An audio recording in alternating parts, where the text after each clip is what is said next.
Hi, it's Steve here from SMC County Garage SEAT, and I've had a customer give me a comment this morning over how to amend the digital display on a SEAT Ateca. Now, this particular model is a 2023 FR specification, so it's actually advertised as having a digital dash, but it's a little bit confusing because it is not a completely digital dash that you can change all of the parameters on.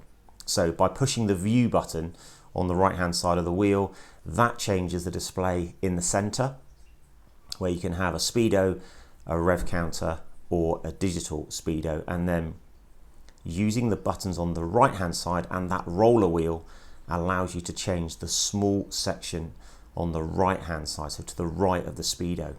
Now, it doesn't let you produce the satellite navigation map or anything like that, but what it will allow you to do is to add a couple of shortcuts. So by scrolling in on there, it shows route guidance on the right hand side at the minute. If I go up and down on the roller, it shows you what radio station you're listening to, and it does come up with a cog that says settings, and when there is an arrow to the right, it allows you to go into a separate menu. So excuse me banging the phone. So it then says audio, navigation, compass, destination, telephone, and back. So if you don't want any of those shortcuts displayed, you can untick the box.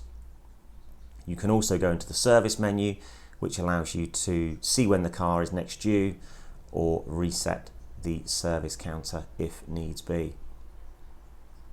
There we go. So this particular car gives me the service due data. Now, if I push the left wing mirror tab, it comes across onto the left hand side of the digital speedometer, and that gives you driving information. So fuel consumption, how long the car's been driving, oil temperatures, and I can scroll through using the same roller dial on the left hand side. Now, the engine temperature and the fuel gauge you can't change, I'm afraid. Hope that was helpful.